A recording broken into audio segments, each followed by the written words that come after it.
What's up, everyone, and welcome to episode 4 of Sleight for Beginners. Today's episode, we're going to learn how to injog a card. Believe me, it's going to be important that. We are going to learn how to palm a card, and we're going to learn how to do 2 passes, maybe 3, we'll see. No, we're going to learn 2, one with a different variation. So grab yourself a deck of cards, and let's begin. So, first we start off with the injog. What's an injog? I think I've showed this once to you guys before. So, we grab a card, we place it into the middle, and I know exactly where it is. Why? Because I have it in an injog. There you go. If the card was like this would be called an outjog. Outjog is easy. You just grab a card, place it into the middle, anywhere you want. That's an outjog card. Now an injog is very important because A, it helps you locate the card. It can help you to put the card into a break, like a thumb break. Then we can do a double undercut and we can control it. And it's also important for certain passes that I like to use and certain palming techniques that I also like to use. So let's go into how I get this card, like so. So start off with any card, place it into the middle. Now this is how we're going to hold the deck. Palm faced up, thumb on the long end, finger 1 curled at the bottom, 2, 3, and 4 at the opposite side of the thumb. Our 4 fingers from the right hand is going to push that card in, but instead of pushing it completely into the deck, we're going to side jog it. So finger 1 is going to push the card to the side. Now when that happens, finger 3 has to move out of the way. So I'm trying to expose this. Let's see. I push the card in, finger 1 moves to the side, which then I have to move this finger out of the way. So we just finished now pushing the card to the side. Now our thumb from our left hand is going to connect with the top bit of this corner and is going to slide that card a bit more backwards. Our thumb from our left hand is going to then straighten and is going to use fingers 2 and 3 to straighten out those cards, like so. It's very awkward trying to show this, and this is very exaggerated, how the size of it, but this is an injog. So again, we grab that card, place it into the middle. We're going to push the card halfway in. Now we're going to do a side jog, which again, we're going to move these 2 fingers out of the way. So we have a little bit of lip here. Thumb pushes that card further. Now fingers 2 and 3, all of those fingers at the bottom, we're going to straighten out that card. Now obviously you're not going to be holding the deck like this. And again, this is way too big. The normal size would be, ooh, that's a bit too small now. So we'll go like this. This is how I usually have an injog. So now from here, like I said, you can go then press on that card and we create a thumb break, and we can do our double undercuts. So get used to doing this. This is going to be super important. In most of my controls, I utilize this. Now, the correct way, at least my way of holding this, I usually just leave it like this, how it is, because as you can see from the front, you really don't see that lip unless you're standing off to the side. Then you will probably notice. And if there is more people onto your side, then just push that card in and hold the thumb break and transfer it to a pinky break, for example. And nobody sees where your card is. Now we're going to move on to palming cards. I want to start off first with the Tenkai Palm. The reason why I want to start off with the Tenkai Palm is because what we just learned here to do this. Now, instead of straightening out the card, we're going to leave it. We're going to leave it at an angle like so.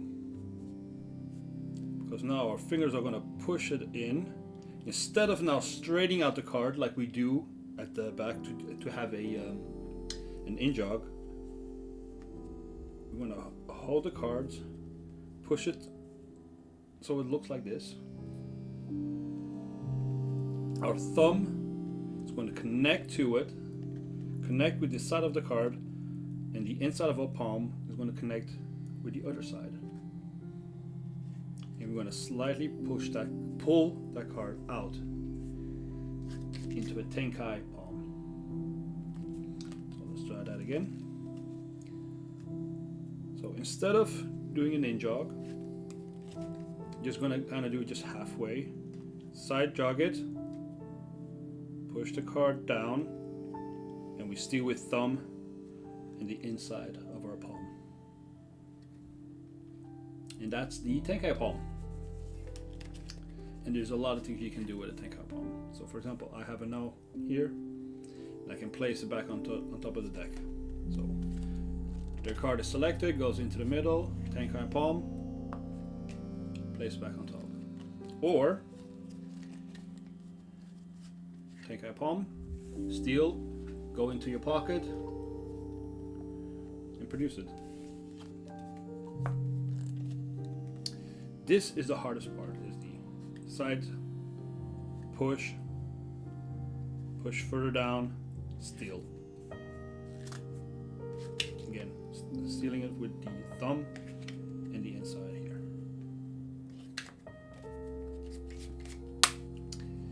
Now we're going to learn the classic palm. Classic palm looks like this.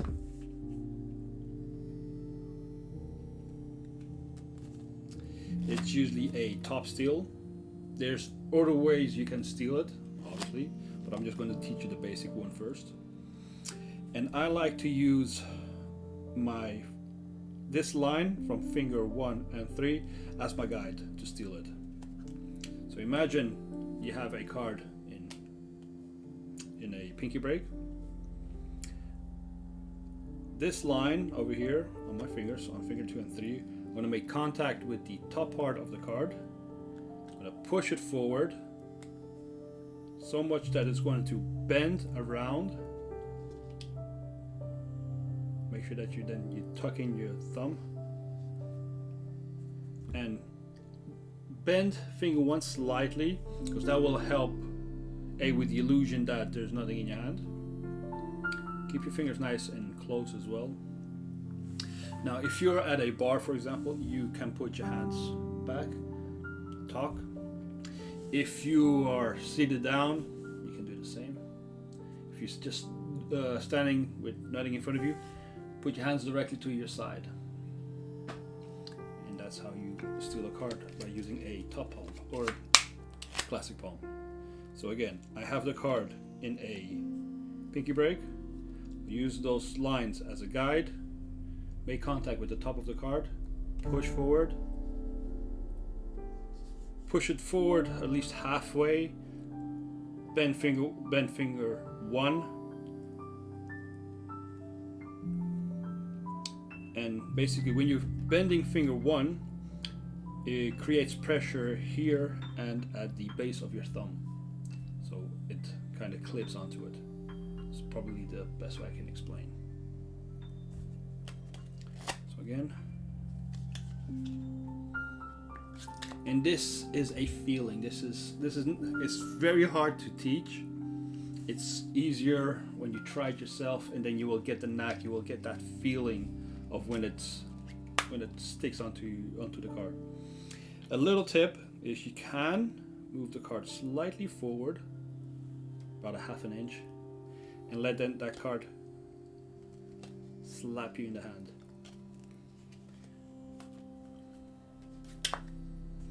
Now, a lot of people will feel very tense while doing this, and the best thing I can do is just act normal, just relax, and don't do that. Don't flash the card. Just try to be as normal as if there's nothing in your hands. I know it's hard, but if you do this in front of a mirror, you can see your angles. You can see how far you can actually, how far you can extend your hand without flashing it. Okay, this is done. We have done Tenkai, the classic, and one more I want to teach is the Gambler's Cup.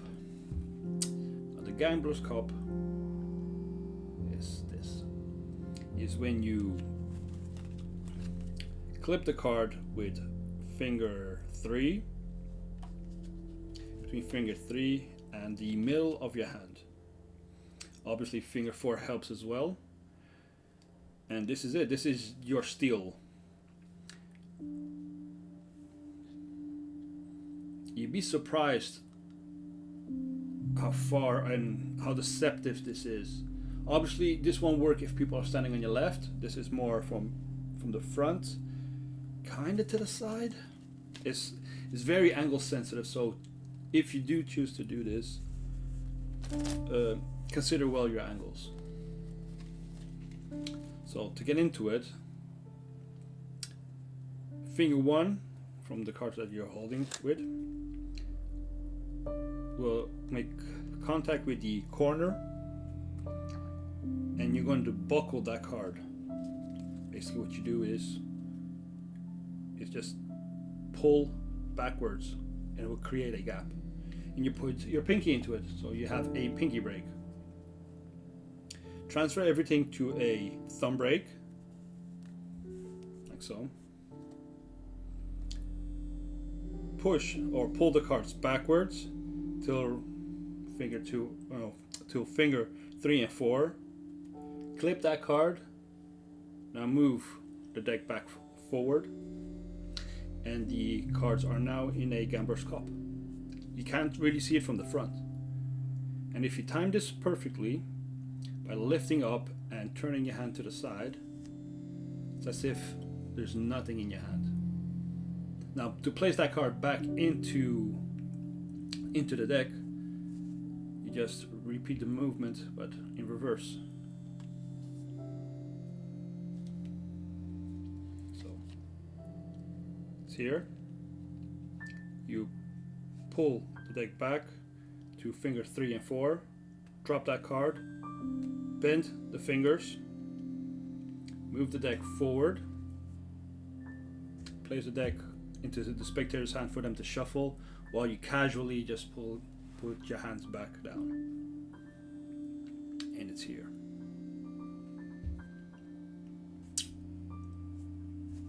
Receive the deck, hand goes up. See, like you can't see that card. And that is the Gambler's Cup. Now, if you want to go into more detail on these, especially on the Gambler's Cup, check out Daniel Madison on his YouTube channel. I think he has a couple of videos explaining in greater detail on the Gambler's Cup, which is his favorite steal. Right, now we're going to learn the pass. Now I'm going to teach you the classic pass because I think it's important that you know that one. I personally don't use it. I don't like it. It feels very stiff, clumpy. I don't like it. But I'm going to teach you anyway. I've seen people teaching it that you have to have the spectators right on top of you. I have people teaching me that you should move, do little movements to conceal the pass. I'm going to try to teach you what I think is more effective of performing the pass. So, spread the cards in your hand. Have a spectator choose any card. So let's say the Jack of Spades. They place that card back on top. I'm going to close up. And there we go. The card is now on top. What I did here, or at least towards the end, I did a little dribble effect where I just dropped those cards. For me, that's a better way to conceal what's actually happening. Because if you look very closely, I'm going to focus on the front camera. So here's the card, and this is how it should look like from the front. You can see a lot of movements, and I don't like that. That's why I do a little dribble effect, which justifies the hands moving, and then the card is controlled to the top. So let's learn how to do this. So like I said, spread the cards, they choose one, place it back on top. Now these cards are going to go on top of the selected card, but it's going to go on top of a pinky break. So we extend the hand. As soon as these cards go on top of the rest, our pinky goes into the middle. So we're holding it now in a pinky break.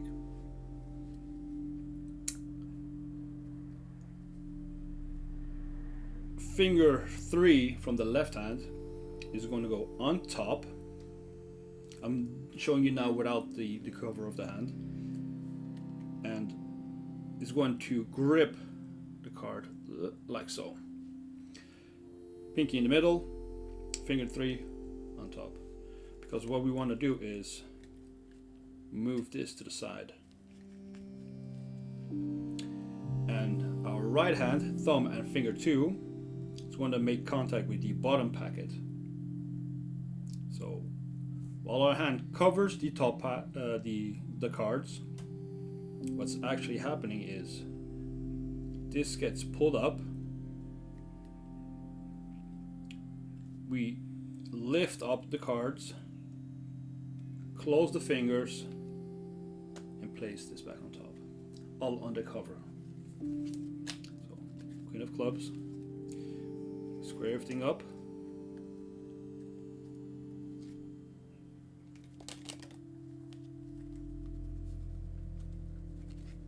What it should look like is like this.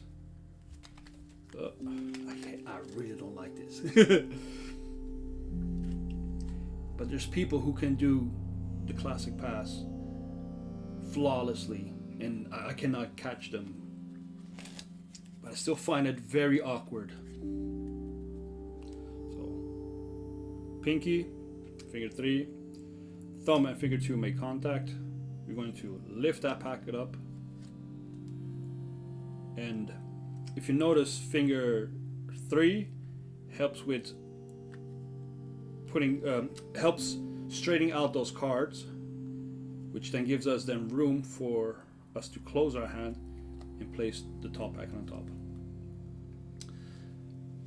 Now that you know how to do this, the reason why I like to do the dribbles, like I said, it gives me a reason to move those cards up, and just, it gives me, I want to explain this.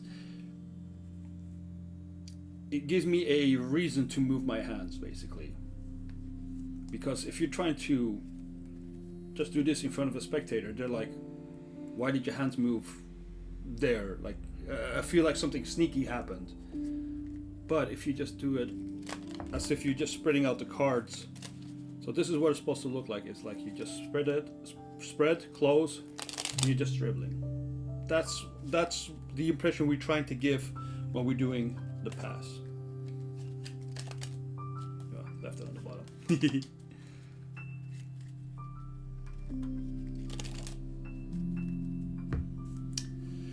Now I have one more pass to teach, and that one is, I find it, this is not situational. You can actually move your body along with this. It's best if I show you. So, King of Hearts. Usually, like I said, most of the people that I've seen say you have to do the pass straight on, like not moving your body. But with this pass, I feel like you can move your body, and it's, you know, it's these little motions that help. For example, I'll just turn to the sideway, okay, here, and the pass is done.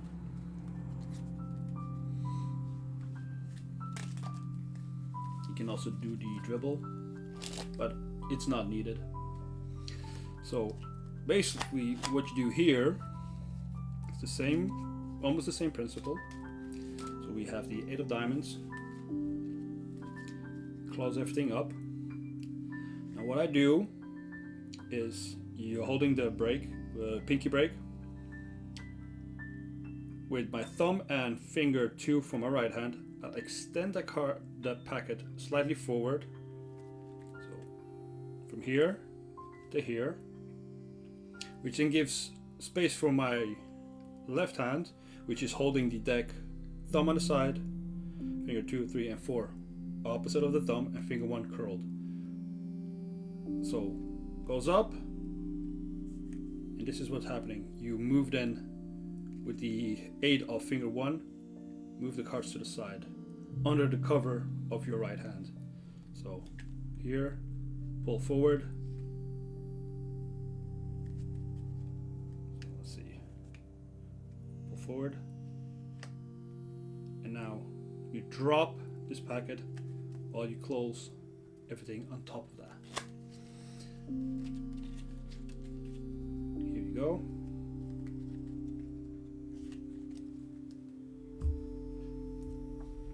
And I find this much easier to do. When I do a pass, this is the one I usually go for. Not saying that the other one isn't good, it's not good for me. So again, goes here.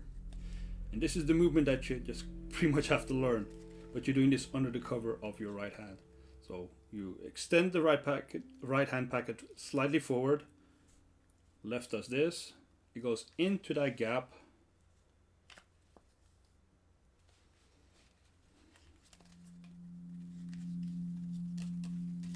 Now you have it here. And if you want, you can even hold everything in your right hand. That's before you do the pass. So you just show this to the spectators, which are all in front of you.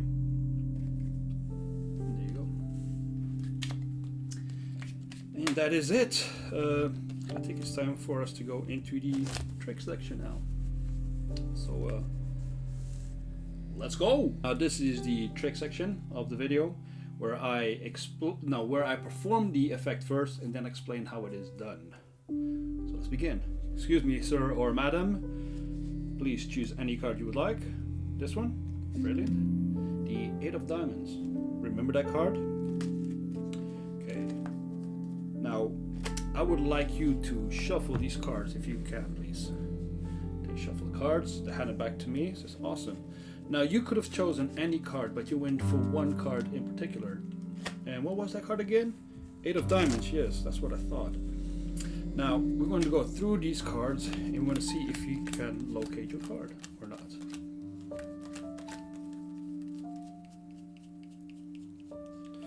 Seems to me that one card is missing, correct?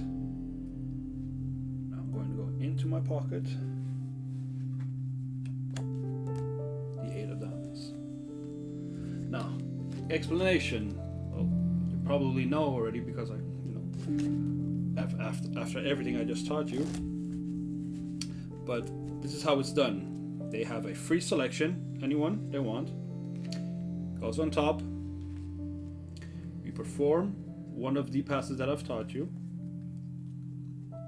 and we do a top palm. Card is here. Hand the deck over to the spectators so they can shuffle. hands go into the pockets naturally, just casually, while they're shuffling. Leave the card now into the pocket. Again, don't make a big spectacle. Like, oh look, there's nothing in my hands are going into my pocket. Don't, just act normal. Have it shuffled. You receive the cards again. And you can go look for the card. See, there's one card missing. And then you pull it out of your pocket. You can sign it as well if you have more than one deck at home, or if you have a bunch of cards at home that you don't mind getting signed on, then by all means have it signed. Pull out the card, and Bob's your uncle or auntie. Well, that's it for today's video, and hope you guys learned something, hope you guys enjoyed, and see you in the next one.